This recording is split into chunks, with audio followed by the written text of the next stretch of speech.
Okay, you guys, we finally figured it out.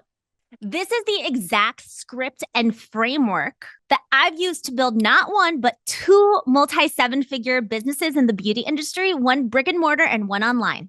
Listen, I cannot believe I'm giving this away. This is the kind of information that I'm afraid my competitors, like I have any, but if I did, that I'm afraid that they would get a hold of.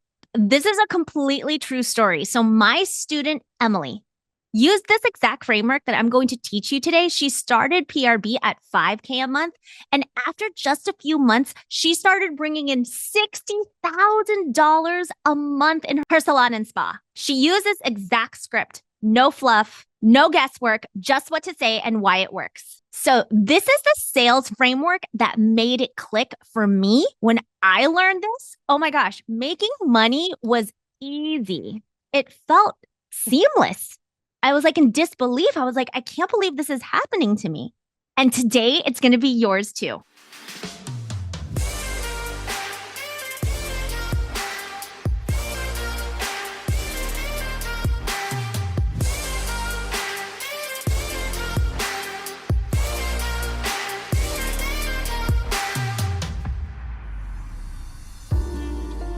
So this is my Sales Simplified Framework. So what to say, when to say it, and why it works.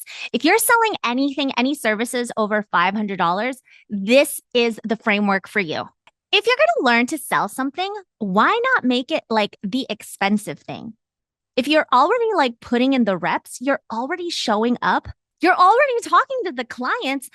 Why are you practicing sales on cheap stuff? First of all, time is limited. You can't scale your hours, but you can scale your offer. So whether you're selling a $200 brow wax or a $2,000 PMU package, that consultation still takes 15 minutes.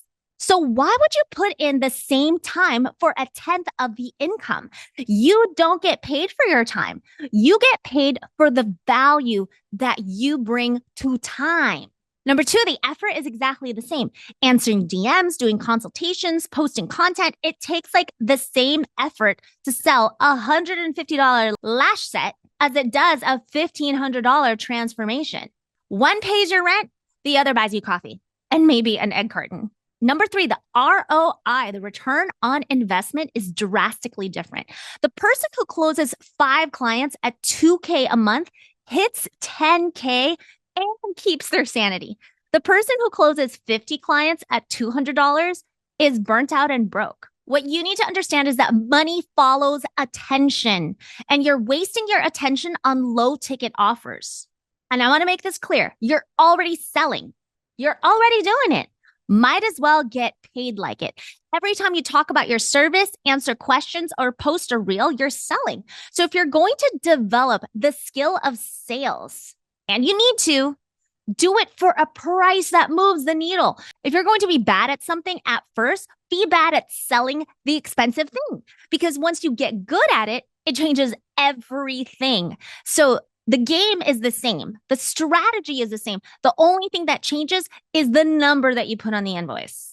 So let's break it down, because right now you're probably stuck at the bottom of this pyramid and it's killing your income. So the bottom tier are like single services. This is where most beauty entrepreneurs start. You're charging $100 to $200 for one-off appointments, brow waxes, facials, lash lifts. Here's the problem though. You're hustling nonstop. New client, new appointment, new conversation every single time. If somebody cancels, you don't eat. And this is what I call hustle mode, and it's exhausting. Now, the middle tier, we're getting somewhere here. Instead of just like one facial, you sell a series of facials, and that is what you should be doing. Instead of like one lash lift, you bundled it with tint and then aftercare. So now you're not just selling a service, you're selling a full, complete solution. And clients love it because it saves them time and it gives you a higher average ticket. So this to me is the building phase. You're stacking value. Okay, now the top tier, which is what you should all be trying to get to. This tier is the freedom tier, $1,500 offers. This is where you position yourself as the authority, like a beauty doctor with a prescription, like PMU combos, advanced skincare, laser bundles, trainings. This is where I lived when I made my first million. I didn't nickel and dime my way there. I sold $1,500 brow packages and only needed 34 people a month to hit $50,000 a month. So now ask yourself this: same effort, same client conversations, but on one tier, you're stuck in survival mode. On the other, you're operating in CEO energy. So where do you want to play? Because the only difference between where you are and where you want to be is how you package your brilliance and how you present your price. So I want to show you the power of packaging. Stop selling sessions, start selling solutions. If you're tired of chasing new clients every week, burning out and wondering where the next sale is coming from, it's probably because you're selling sessions instead of solutions. It's like just a session. It's not like a full, complete beauty solution. So bundling your services into a high ticket package changes everything, and it gives your client a better result.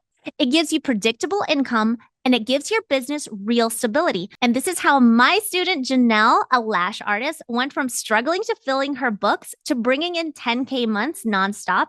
She stopped selling one fill at a time. Now she sells 6-week lash packages, and she gets the money up front, and she gets paid before the appointment even happens. And let me be clear that high ticket isn't greedy, it's strategic. Clients want results. Packages give them that, and you can even discount it a little bit.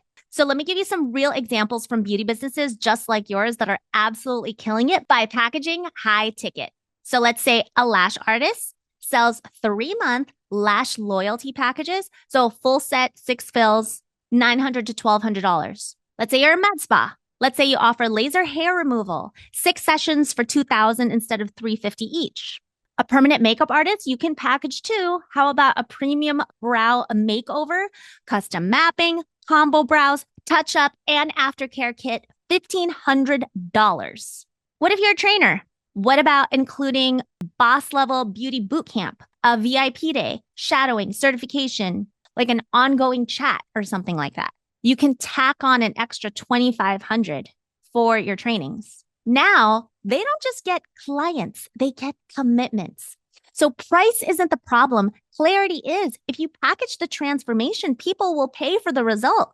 So stop selling time. Start selling, think of it this way, outcomes. Start selling outcomes. This is exactly how I made my first million. Let me break it down for you real quick. I didn't get to 7 figures by being the best artist. Let's keep it real. Don't Google my old work. Don't do it. But why was I a millionaire and everybody else in this town was like still struggling to make 6 figures? I got there because I finally understood how to sell the right thing at the right price. So I was charging $1,500 per brow transformation. And my goal at the time was to make 50 grand a month. So let's do the math. That's 34 clients per month, 8.5 clients a week, 3 clients a day, working 3 freaking days a week. Not 100, not 200, just 34 people who were willing to pay for a premium experience and a premium result. So like I said, I saw other artists working harder than me, like much harder, charging $200 for brows, running around trying to book 5 to 6 clients a day, 6 days a week, and still barely making ends meet. But when you sell high ticket, your whole business changes. More space, more peace, more profit, better clients too, not flaky ones. Once I learned how to sell high ticket, I scaled to 7 figures fast. No burnout, no hustle, just pure strategy. So here is the question. Are you going to keep chasing clients, or are you finally going to start attracting the right ones and packaging your brilliance like a pro? Okay, let me say it straight. If you're winging your sales process, you're not building a business. You're gambling. When you wing it, you have no control. You're letting the client lead the conversation instead of guiding them towards the decision. When you guess, you have no data. You don't know what worked. You don't know why they ghosted you. You're just hoping. When you overthink, you end up with no conversions. You're stuck in your head while someone else closes the client that you wanted. And what I want to say to you is that hope is not a strategy, but scripts are. I know that sounds blunt, but listen, I used to freestyle every conversation. Just go rogue, just freestyle it. I get all the way through a consult and feel good about it, but then ghosted, crickets. But that all stopped Once I learned that sales is a science and it's not a vibe, it's a literal science. So once I had the framework that I'm about to teach you, I had a repeatable, proven script. I finally had the clarity, the confidence, and the consistent results. By the way, if you want copies of this script, go to sheilabella.com/scripts.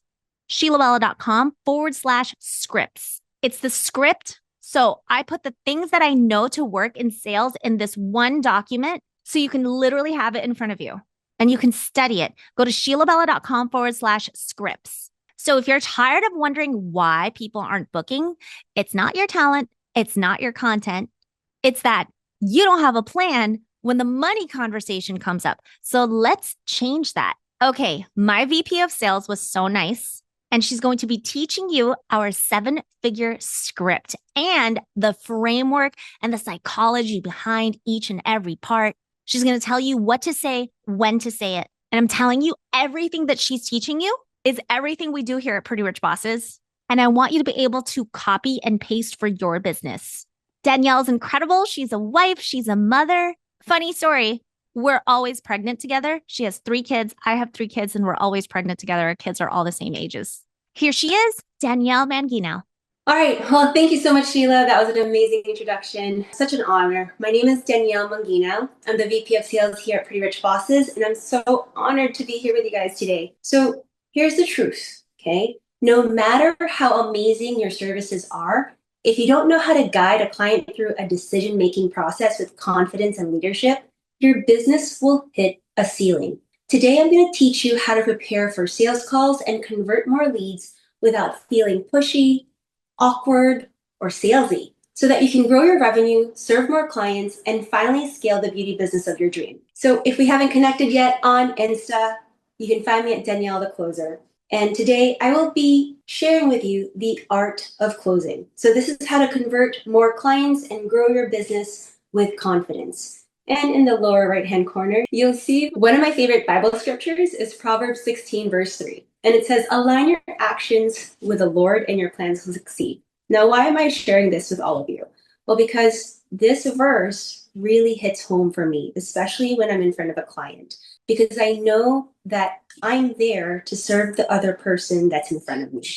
And I know that in sales, it's not about trying to convince another person. I'm there to serve them because they need help. All right, so most of us have heard the saying, you're the sum of the 5 people you spend the most time with. It highlights how the people around you influence your mindset, your habits, and success, especially as a business owner. So why does this matter for entrepreneurs? Number 1, mindset and growth. Your circle influences your thinking. Higher achievers push you to think bigger, take risks, and stay motivated. Number 2, business and finances. Being around successful entrepreneurs give you access to strategies, opportunities, and funding that accelerate your growth. Number 3, accountability and standards. If your peers are constantly improving, you'll feel challenged to do the same. Number 4, networking and opportunities. The right connections open doors to partnerships, referrals, and mentorship. And number 5, resilience and support. Entrepreneurship is tough. So surrounding yourself with driven individuals help you stay focused and persistent. Your environment shapes your success, so choose wisely. We're going to take it back for a second, though. I want to show you that it wasn't always polished for me. Now, in 1988, my parents divorced when I was 2 years old. Those pictures of me taken was in Queens, New York. I remember having to wait at the welfare office with my mom, collecting food stamps. And that was back in a day where we didn't have the cards. We had the paper flip book. And I remember thinking to myself, man, I just wanted to taste different kind of cereal. The only cereal that you could get under food stamps was Kix, K-I-X, in that orange and blue box. And I hated it. And I remember growing up thinking, I want better, not just for myself, but for my future. So let's fast forward. 2007, before there was even Groupon, I did door-to-door sales and actually sold beauty service packages for salons and studios in LA. As you can see in those photos, I partied way too much rather than attending my college classes. So I racked up debt and even had my car repossessed. So I definitely have had some pretty challenging seasons in my life. But I'm grateful for all of it. So believe me, this is what I believe is that it's made me a lot stronger, more resilient, and has shaped my character and beliefs. So why should you listen to me? Because I've spent over a decade in finance, managing portfolios with yearly minimum quota of 23 million a year. So I help clients grow, diversify their wealth.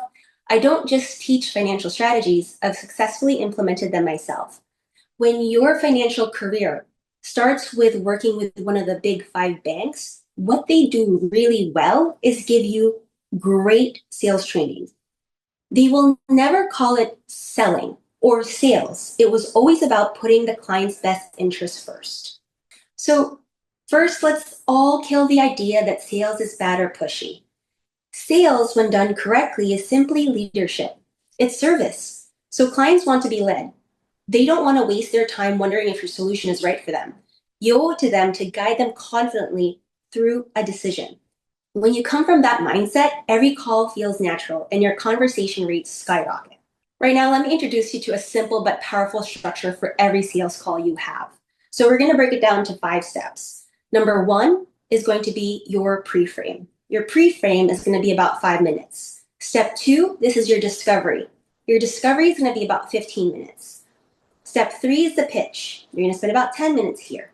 Step 4, objection handling. Set aside another 10 minutes here. And step 5, close. ABC, always be closing. You're going to spend about 15 minutes here. Now, this is 5 steps. And please know that I specialize in high ticket sales. So that means your conversations are going to be around 45 to 60 minutes because you're selling trainings, high ticket packages, or services that you offer. It's usually above $1,000. So keep in mind that these conversations, again, are a little bit longer than normal service consultations. I will dive into what each part means or the components of each part, but let's first cover how does it hurt your sales without having structure? Well, number 1, you're going to lose authority and trust. Clients sense when you're unsure or all over the place. When there's no clear flow, it feels unprofessional, like you're winging it instead of leading them. And when people lose trust, they don't buy. So remember, people don't just buy the service, they buy your confidence.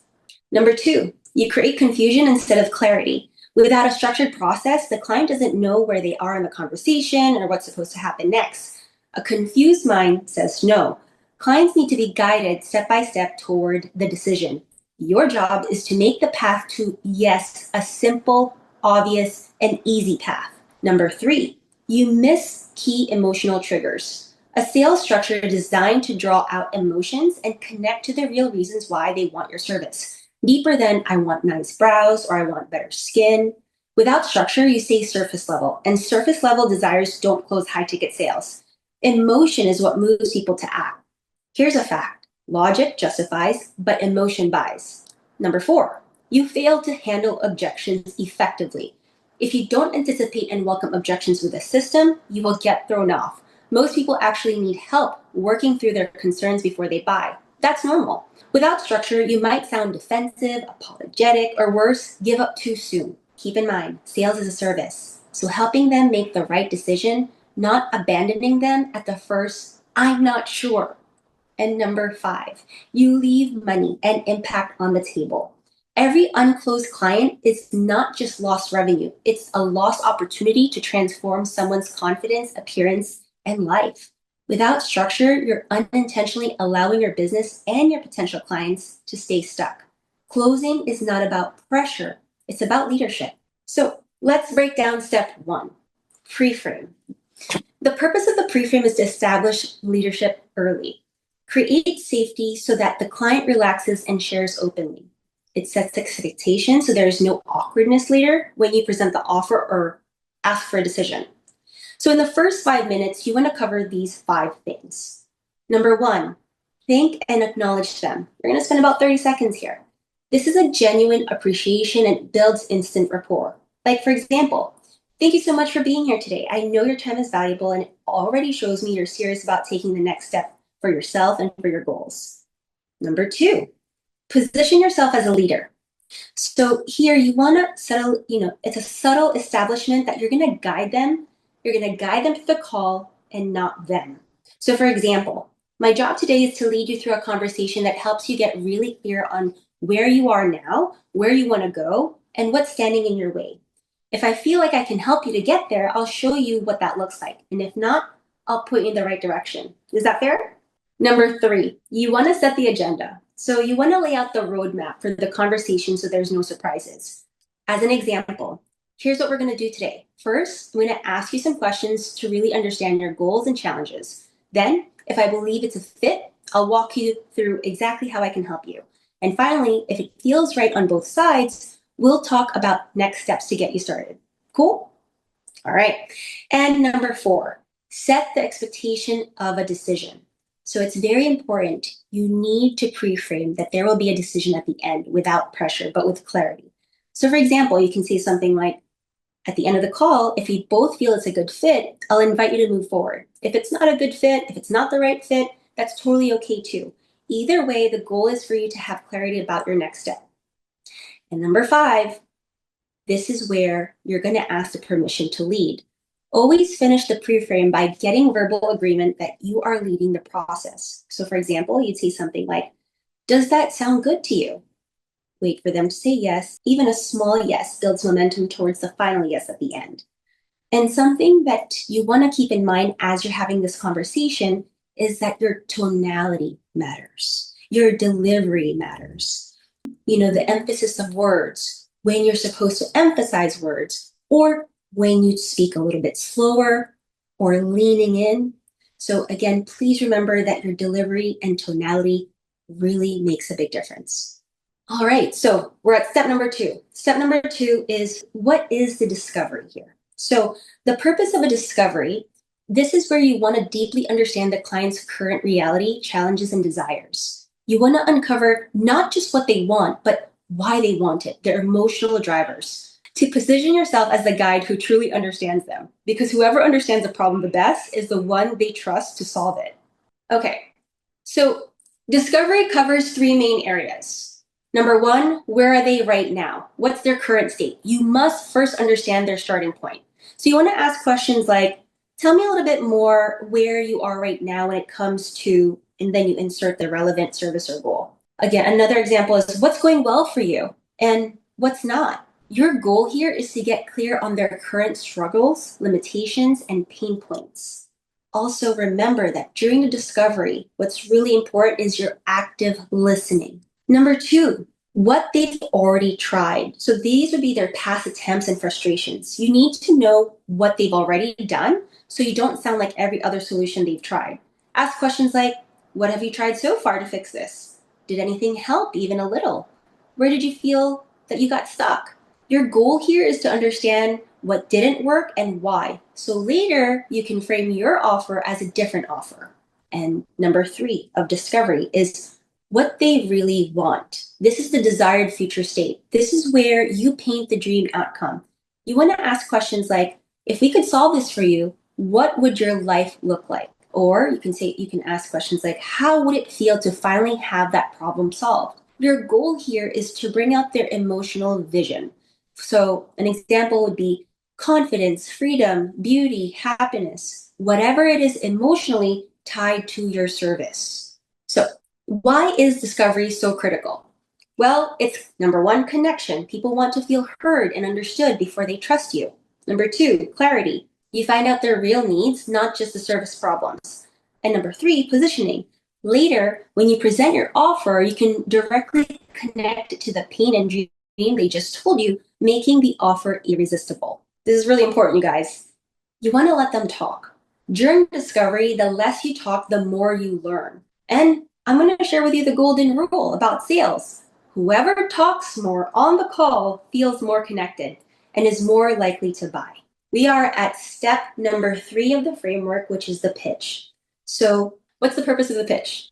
To clearly show the client how you can solve their specific problem, to connect emotionally to their goals and struggles, and to position your offer as the obvious next step, not just an option, but the solution. So the pitch covers 3 parts. Number 1, you want to restate their problem, build relevance and connection, show them you heard them, reflect their struggles back to them clearly. So an example of this would be, Based on what you shared earlier, it sounds like you're feeling stuck because you've tried and then insert briefly list their efforts, but you still haven't been able to, and then you insert achieve their desired result.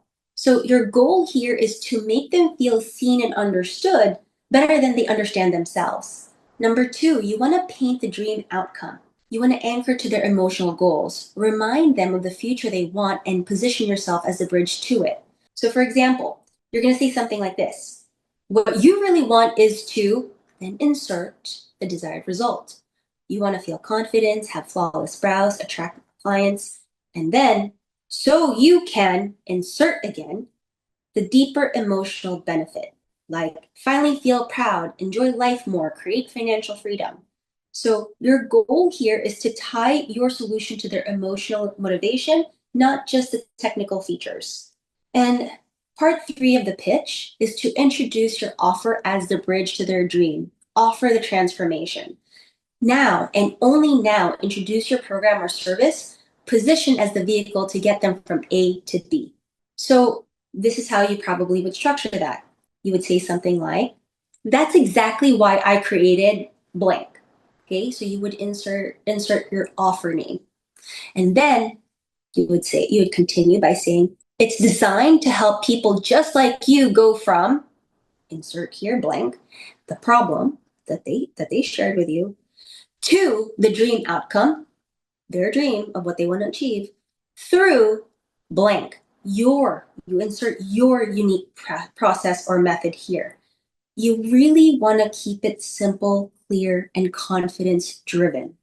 Okay. So here I'm giving you a quick example of a pitch. Now, why does this pitch structure work? Well, you prove that you were listening. That's a huge trust builder. You connect to emotion. People buy feelings, not features. You position your offer as the solution, not just an option. And you lead the conversation. You're not asking them to consider, you're inviting them to transform. So you can take a screenshot of that if you'd like. And here's another example. Something that I want you to notice on this example is that it starts by reflecting their frustration, their problem. It connects to the emotional dream, their confidence, loving how they look. It presents microneedling as a bridge to get them there, not just selling microneedling as a service, but selling the transformation. So, how should you offer your solution? How do you tie it in to the pitch? Well, you want to tie the solution directly to the client's problem and desire. First, instead of launching into, so I offer microneedling, stop, and connect it back to what the client said they wanted during discovery. So, for example, based on everything you shared about wanting smoother, more radiant skin without makeup, I truly believe my signature microneedling treatment is exactly what can help you get there. Now, ask yourself why. Why say something like this? Well, you're not selling a service, you're selling the outcome they asked for. It shows you listen and tailor the solution to them. Number two, you describe the solution simply and confidently, not technically. You want to explain a solution, what it is and what it does, but do it in a simple, outcome-focused language, not clinical jargon. Okay? So for example, you would say something like, microneedling naturally stimulates your skin's collagen production, helping to smooth out scars, fine lines, and uneven texture. So you wake up to younger, healthier looking skin after just a few sessions. Please do not say, we use a derma roller with a 0.5 mm titanium needles to create micro injuries. What? That's too technical, confusing, and overwhelming. So why? Well, clients don't buy processes, they buy results and feelings. And part three of how to really frame your pitch is explain how the solution works for them personally. You want to show them that this solution is customized for them, not just a cookie cutter service. So an example of this is you can see something like, because your skin concerns are focused around old acne scars and some fine lines, we would focus your microneedling treatments on collagen stimulation in those areas specifically to maximize the results. So why do it this way? Well, personalization makes it feel special and raises the value. It eliminates comparison shopping. They can't just go to get this anywhere else. they now want and need you. And finally, you want to help them see that saying yes to the solution today is the bridge to the life that they really want or the outcome that they really want. So an example of how you would say this is, if we get started now, you're going to start seeing improvements within just a few weeks, and imagine how much more confident you're going to feel going into summer with naturally glowing, makeup optional skin. So why say it like this? Well, people need to feel the urgency of the opportunity. It plants the vision of what's waiting for them, but only if they move forward. All right, so we are now at step 4 of the framework, which is objection handling. Objection handling, what's the purpose of this? Well, objections are not rejections. I'm going to say that again. Objections are not rejections. They are buying signals. So if someone raises an objection, it means they're considering buying, but need your leadership to move through a fear or uncertainty. So your job here is to normalize objections, clarify the real concern, and lead them toward a confident decision. So here are the 3 main steps when it comes to objection handling. Number 1, you want to welcome the objection. Don't resist it. The worst thing you can do is act defensive or awkward. So an example response for all of you would be something like, Megan, I completely understand. It's important to feel really good about your decision. I'm going to share this with you all is the 3 C's of closing. You want to feel cool, calm, and collected. You want to smile, relax your tone. Why do you do it this way? Well, it makes the client feel heard, not pressured. It keeps emotional safety high so they stay in the conversation.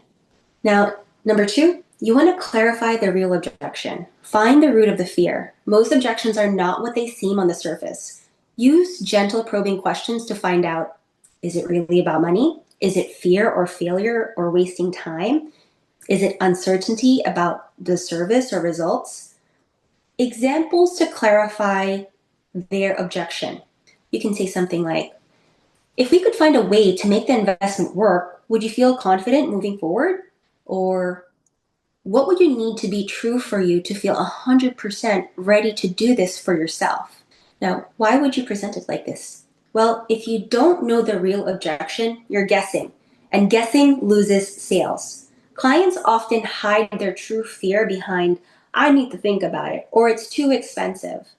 This is where you need to find the true objection, getting down to the true objection. This is what we also call in sales as identifying the smokescreen. Okay, so part 3 of objection handling is also reframe. To reframe and lead to the decision, show the bigger picture. So you want to help them see that moving forward is the path to solving their deeper problem. So reframe examples would be something like, let's say, money objection. So if they have a money objection, oh, you know what? Oh man, it's too much. Here's what you say. I get it. It's an investment. But the real question is, how much longer are you willing to live with? Then you insert the problem that they shared here, when you have a proven way to solve it. Now, another objection that you might come across is failure. Fear of failure objection. So you can say something like, Megan, feeling nervous is totally normal. But imagine how proud you'll feel a few months from now when you're living the results you dreamed about today. And you want to end with a strong leadership close. It sounds like you're ready to have the results you deserve.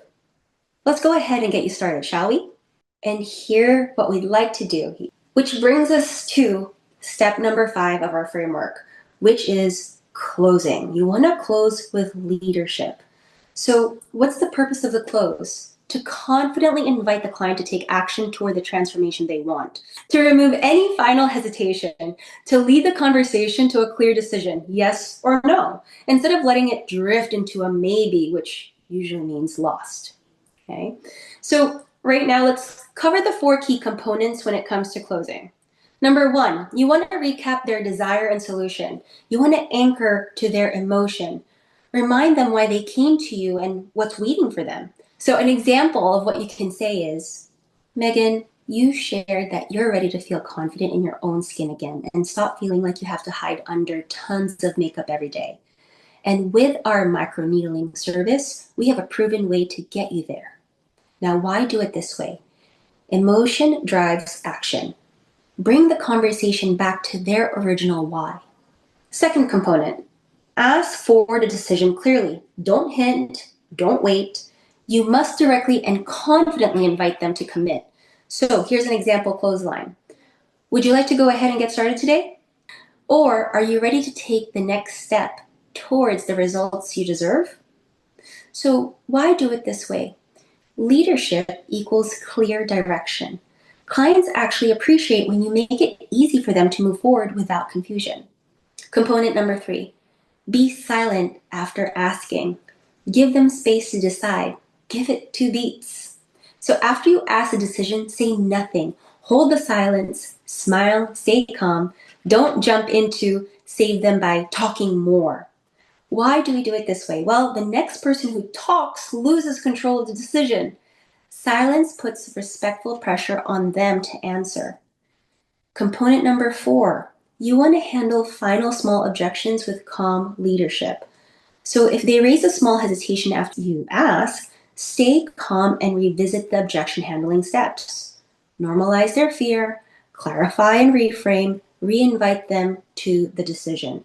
So an example here would be something like, totally understandable. It's a big step towards something important. Let's talk through it. Then you lead them right back to the close. And finally, closing is a gift. You're not forcing them. You're helping them towards what they already said they wanted. If you don't lead them, you're actually letting their fear win. I'm going to say that again. If you don't lead them, you're actually letting their fear win. You're creating a disservice to the client that's in front of you. So remember, ABC, always be closing. And that brings us to the end of my presentation. All right, so that's my time with you all today. Again, my name is Danielle Manguinao, VP of Sales here at Pretty Rich Bosses. And again, thank you so much for the time that I've had with you guys. And I'm going to hand it over back to Sheila. Thanks so much, Sheila. Okay, you guys, that's it for today's training. Remember to go to sheilabella.com/scripts to get the accompanying document to guide you through this process and really drill it home. You're not going to get it right the first time. It's all about practice. And I'll see you guys next time.